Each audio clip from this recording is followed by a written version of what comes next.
Alright, today we're going to do 1.4 homework. It's just the first part of it. Page 29, 1, 2 to 32 even. Now you're going to need to use the GPS. Remember, the GPS is if you get lost, you start at the top. This will be something we cover a little bit in this section where we look for something in common. That's where you take out either you take out the common term, like you take out the letter here, like for example 3x squared plus 4x, they both have an x in them. You could take out that x and then it would make something in the parentheses a little bit smaller. Or maybe they both are divisible by a number, like here in green, 6x plus 12. They're both divisible by 6, so I take out the 6, divide everything by 6 to get the inside, and that new part on the inside of the parentheses, that's a smaller version, alright, and we'll use that a little bit. Alright, and whether you remember to do this or you don't, you're always going to count the number of terms. If you have 3 terms, that's when we're going to go through our steps where you write the factors of the first term, factors of the second term, and then check the middle using FOIL. In 1.3, we were able to use a shortcut because it was 1x squared. We can't use our adding shortcut in this section. You actually have to check using FOIL, and really I only do the outside and the inside of FOIL. Now, if 2 terms show up, I'm looking for my option 1 is I want to see perfect squares with the subtraction sign in the middle. If that happens, I get to use this shortcut. If not, I gotta hope I missed something in common. And if not, that means there's nothing in common, it's not factorable. Alright, number 1 says, what is the greatest common factor of the terms of the expression 12x squared plus 8x plus 20? What that means is there's something in common. They all don't have a letter, so they do not share a letter. But they are all divisible by number. Now, if you don't see the number right away, there's something we did in 6th grade to find the GCF, where you list the coefficients, and you list the factors, and then you just look at the list. So, 12, the factors of 12 are 1 and 12, 2 and 6, 3 and 4. The factors of 8 are 1 and 8, 2 and 4. The factors of 20 are 1 and 20, 2 and 10, 4 and 5. And since 4 is the biggest number on all 3 lists, I get to say 4 is the GCF. Now in the future, what we're going to do is we're going to take that and I'm going to divide everything by 4. And if I do that, I have to put 4 outside. 12 divided by 4 is 3, so it's 3x squared. 8 divided by 4 is 2, so it's 2x. 20 divided by 4 is 5. Alright? Inside that, it's a smaller, and what we're going to find out is it's easier to factor once you make it smaller. Alright, number 2 says, explain how the values of a and c in a trinomial ax squared plus bx plus c help you determine whether you can use a perfect square shortcut. What we're going to find out is that in order to use a perfect square shortcut, whether you have 2 terms, maybe you have 4x squared plus 36, they're both perfect squares. Or it's another way to say you begin and end with a perfect square. And remember, actually you couldn't say plus 36, you'd have to say minus 36.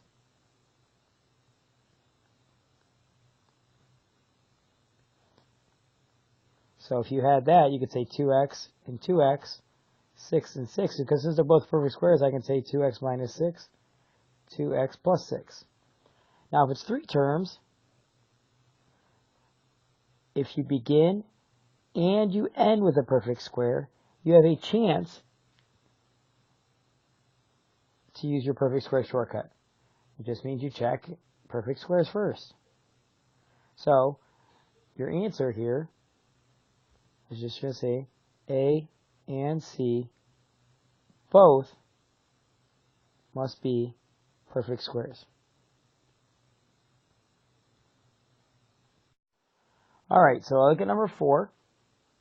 Alright, I go back to my little GPS and I see that it has 3 terms. So that means I have to go through these steps first, and that's what we're going to do. So I'm going to break down 3n squared. The only way to get 3n squared is 3n and n. That's step 1. And how do I get 4? 1 and 4, 2 and 2. Now remember, your options are pretty simple. It could be 3n and n. And then you just guess. I'm going to guess 2 and 2 first, so I say plus 2, plus 2. Now, you must check using FOIL. Now, really, you don't have to do all of FOIL. I just do the outside and the inside. So I do outside, which is 3n times 2 is 6n. I do the inside, 2n together, those give me 8n. I look at this number right here, and I see if it matches right there. It doesn't. So that means 2 and 2 is not an option. So I have to try something else. So I get rid of the plus 2, and I get rid of the plus 2 there. And now I'm going to just try something else. So now I'm going to try 1 and 4. So I put plus 1, plus 4. All right, I do the outside, I get 12n. I do the inside, I get 1n. Together, that's 13n. That's still not right. Order matters. So I still have to erase.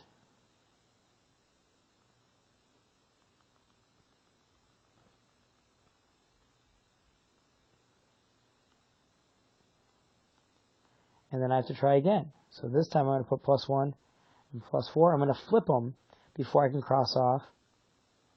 So I do 3n times 1 is 3n. The outside is 3n. The inside is 4n. Together that's 7n. That's what I want. So my final answer is that. So guys, remember, your final answer is the 2 sets of parentheses. So I have 3n plus 4n plus 1. That's my final answer. All right? And that's it for number 4. All right, number 6, I have 6p squared plus 5p plus 1. So I look at it and I say, how do I get 6p squared? Well, I can have 6p and 1p. Or, and a lot of people forget this, you can have 3p and 2p. That's another option. So this time, you have multiple options to begin with, all right? And that's a little bit different. So that means I could have 2 options to start with. Now, how do I get 1? 1 and 1. Now remember, that plus sign tells me that my signs must match. So make my parentheses, and I start with, I always check the letters that are closest to each other. So 3p and 2p is closer to each other than 6p and 1p, so I always check that first. It's not always the best way to go, it's just what I usually do. Now my only option is plus 1 and plus 1. Check the outside, 3p, inside, 2p, together that's 5p, just like I want. So my final answer is those sets of parentheses. 3p plus 1, 2p plus 1. Done. That's it for number 6.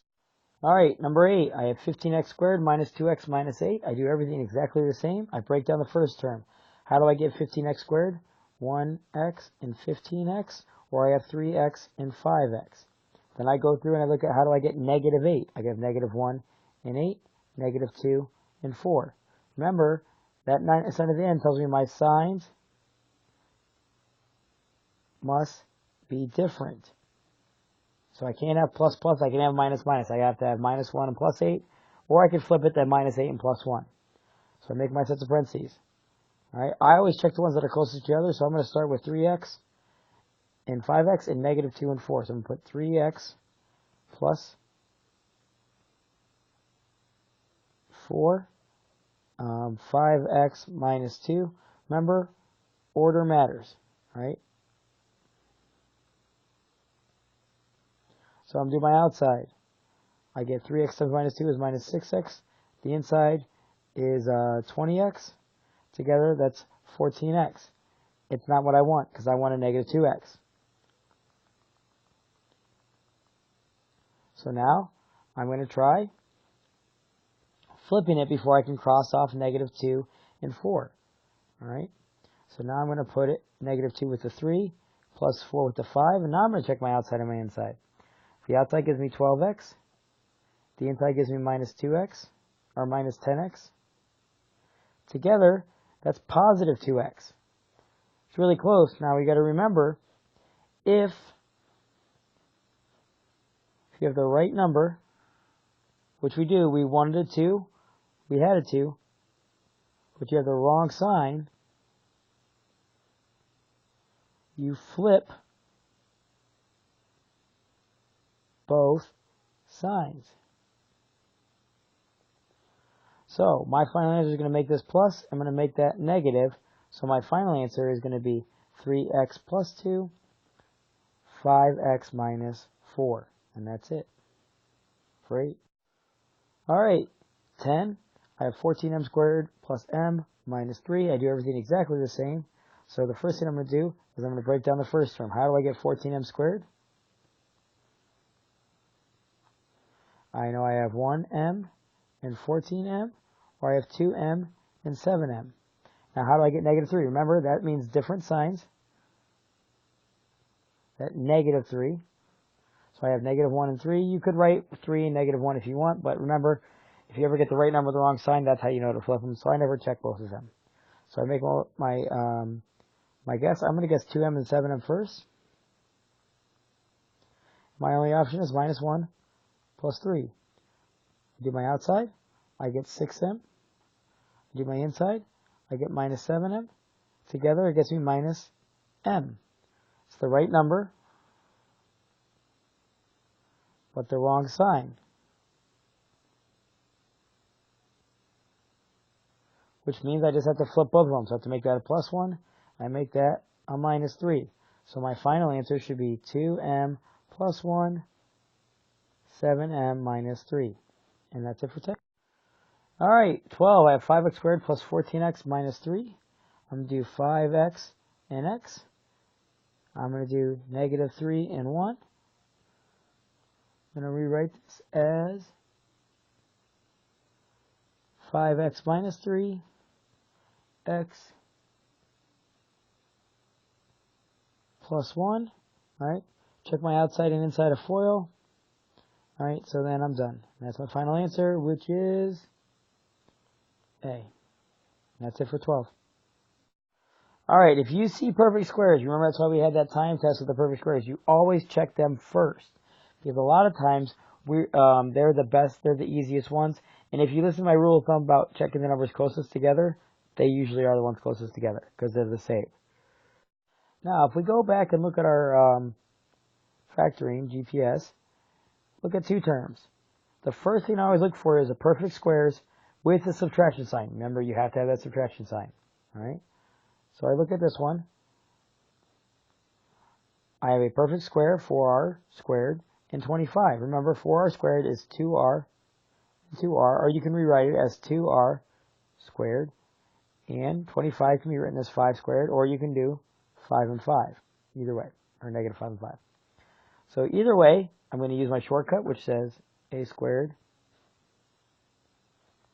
minus b squared equals a plus b, a minus b, where 2r is a and 5 is b. Or you can say, hey, there's my first part of my parentheses, there's the second part of parentheses. Either way, you should get 2r plus 5, 2r minus 5. And that's it. Done. All right, so when I look at 16, I'm doing the exact same thing. Right away, I see perfect squares. It just means I'm going to follow all my 3-term steps, but I'm going to do 4s and 4s first. I know I could check 1s and 16s or 2s and 8s, but I'm going to check 4s and 4s first. And I'm going to check 1 and 1 first. Right? There's no other way to get 1, but if it was a different perfect square, I would still check the square roots first. So I write 4s plus 1, 4s plus 1. I check the outside, that's 4s. The inside is 4s. Together, that's 8s. That's what I want here. So my final answer is right there. Or sometimes you'll see it written like this, 4s plus 1 squared. And either one of those are good. That's 16. All right, step 1, there's 3 terms. I break down the first one. I'm only going to start with 8w and 8w. If that fails, then I'm going to try other things because there's a bunch more options. Because it ends with a perfect square, I'm going to try 9 and 9 first. So my first guess is 8w plus 9, 8w plus 9. I do the outside. That's 72w. I do the inside. That's also 72w. Together it's 144w. Oh, look, we match. So my final answer is 8w plus 9 times 8w plus 9. Or you could rewrite it as 8w plus 9 squared. All right? And that's it for 18. So remember, there's 2 ways. This could be your answer, or this could be your answer. All right? That's it for 18. Once again, I start with perfect squares. All right? 25t squared can be written as 5t and 5t. 9 can be written as 3 and 3. Although 1 and 9 works, and there's 1 and 25 works as well for the beginning, I'm testing this first. This minus sign tells me that they both have to be negative. So I put 5t minus 3 times 5t minus 3. The outside gives me 15t. Remember, it's negative because it's a negative 3. The inside gives me negative 15t. Together, it's minus 30t. So that's my final answer. or I could rewrite it as 5t minus 3 squared, either one. And that's it for 20. All right, so when I'm looking for something in common, I'm going to do that first because it's easier to make stuff smaller. All right. Now, when I share a letter, it's really easy to see because all three of them would have a letter. Sometimes sharing the number is a little bit harder to see. That's where you might have to break down the factors and find the GCF. Or just remember it's a number, the same number can divide everything. So the same number can divide everything. I'll show you some examples of that coming up. All right, 22. I have 12x squared minus 4x minus 40. Right? Now, I could try to factor it right away, but it's going to be harder because there's a lot of factors for 12 and there's a lot of factors for 40. So what I'm going to see is that all three of these, 4 can go into all three. So what I'm going to do is I'm going to take that 4, I'm going to put it outside the parentheses. To fill in my parentheses, I divide. 12x squared divided by 4 is 3x squared. Negative 4x divided by 4 is minus 1x. Negative 40 divided by 4 is minus 10. Now it looks just like a problem we've done before. So inside the parentheses, I treat just like everything else I've done before. How do I get 3x squared? 3x and x. How do I get negative 10? Negative 1 and 10, negative 2 and 5. All right? I'm going to guess my parentheses. So I'm going to put 4. Look, the 4 drops down. A lot of people lose the 4. I'm going to put 3x and x. And I'm going to guess minus 2 and 5. So I check it. I do the outside, which is 15x. The inside is minus 2x, right? Together it's 13x. Not what I want.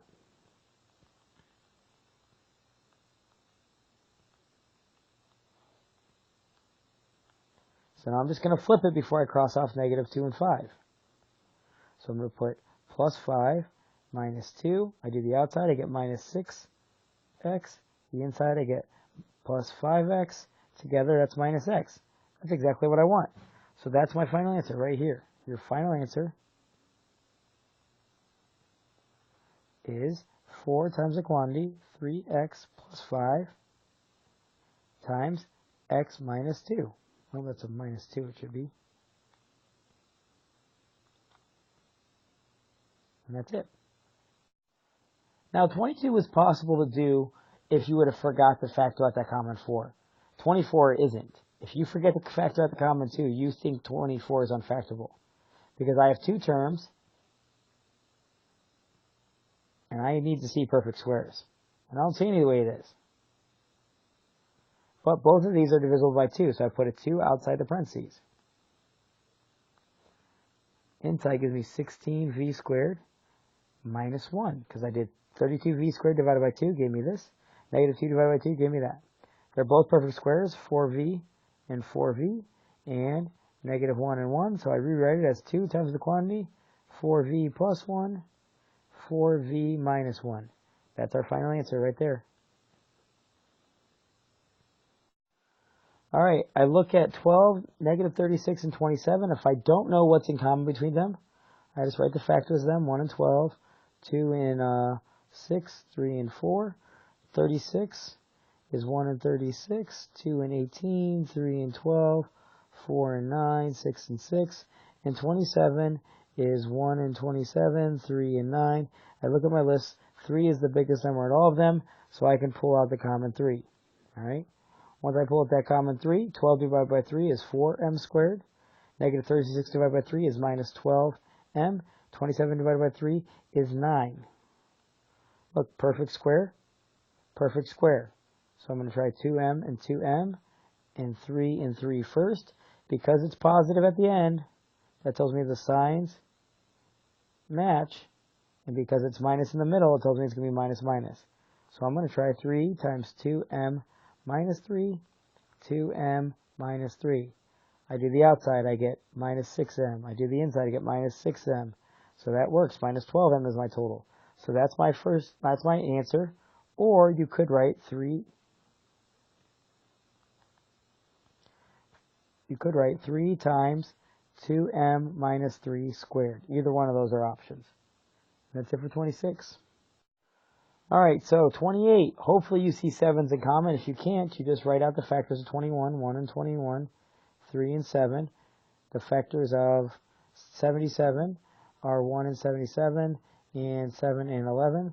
The factors of 28 are 1 and 28, 2 and 14, 4 and 7. I see 7s on all three lifts, so 7 goes outside.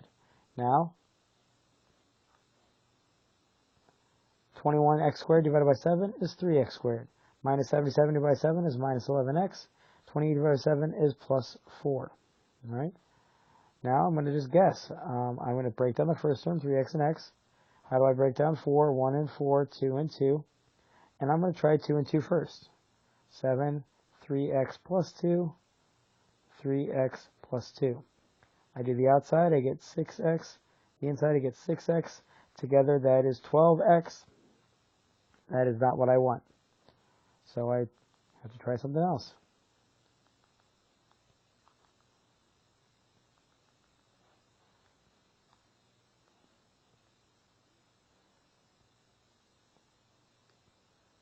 I mean, I wrote that wrong last time. It should have been x, not 3x. I don't think 2 and 2 works anyhow, but let me... So I think it's going to be 1 and 4.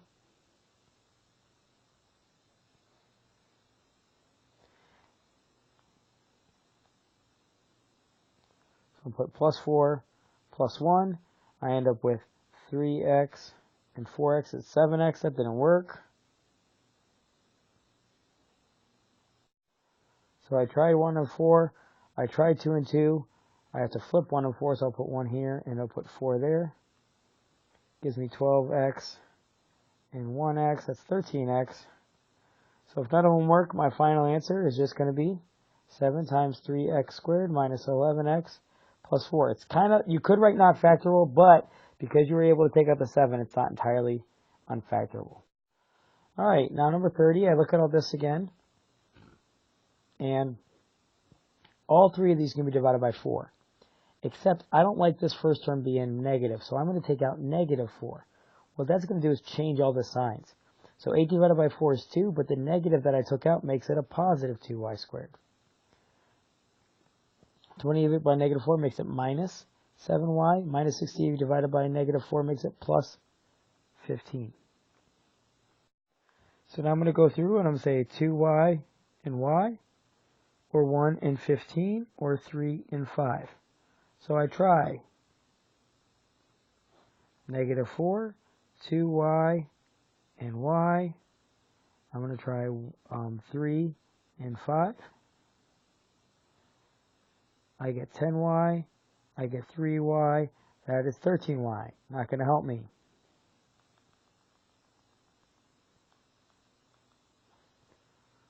So now I'm going to flip them, because I cannot cross them out until I flip them.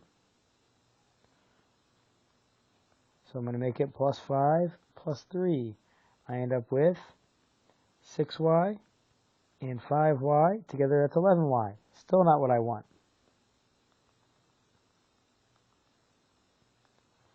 So now I can cross off 3 and 5, but let's try 1 and 15. So I put 1 plus 15. I do the outside, I get 30y.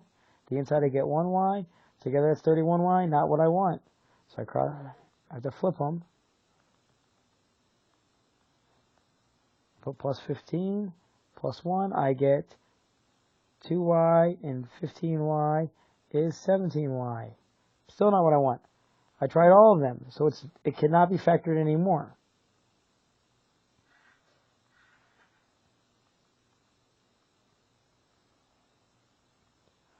But I did factor it a little bit, so that's my final answer. So my final answer is actually, it's not factorable because I took out a common number to begin with. So I actually have to say my final answer is negative 4, then 2y squared minus 7y plus 15. So that's actually my final answer. Now remember, if you look back on our whiteboard, we talk about what to do when we solve, and we'll talk about this again more, but it's just like last section.